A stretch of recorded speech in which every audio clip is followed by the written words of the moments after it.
Today we're going to talk about feeding our houseplants, and it's foliage plants that we're going to focus on. So I've got a lovely selection here.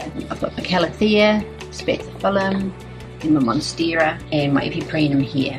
So it's really important to feed your houseplants well. With your plants that are outside, of course, their roots can get out into the garden and they can look after themselves more or less, although they like feeding as well.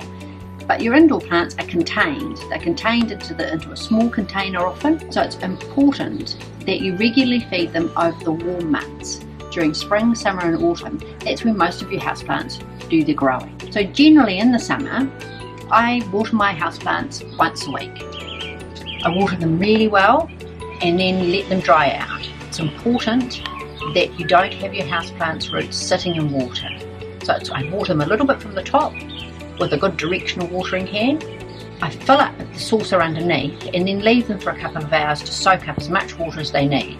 Then in the afternoon I check that the sauce is empty, and then that's given them enough water for the whole week. Every second week I do exactly the same thing, but I feed them, and I choose to feed them with ICAN Fast Food.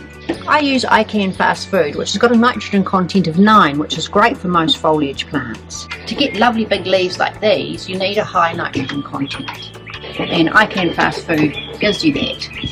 It's just simple. You pop a cap full of liquid into a litre of water and off you go. I do it every 2 weeks. All the instructions are on the back. They recommend here apply at 10-day intervals, but I can't remember 10-day intervals, so every second fortnight on the weekend is what I do. And this keeps my houseplants really happy. I use ICAN Fast Food outside of my vegetable garden and for my other potted plants as well. Another thing that's really important for the health of your indoor plants is to keep their foliage clean. And of course you can do that with wet wipes, or what your houseplant really loves.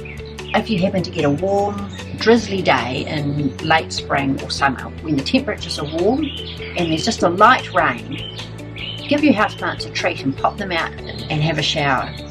The rain has extra nutrients that your houseplants love. Just imagine your houseplants, they've been inside all summer and you've had the windows and doors open, and the inside of your house, let's be honest, if your house is anything like mine, it gets dry and dusty. And the houseplants, if they would like the pores of your face perhaps, and just imagine if you hadn't washed your face for months and months, how dreadful you feel. Well, houseplants are the same. So if you pop them out, let the rain wash away the dust, open up their leaves, and they'll really thank you for it. You can also use your Fast Food as a foliar spray, which is great on your big lush plants such as the peace lily.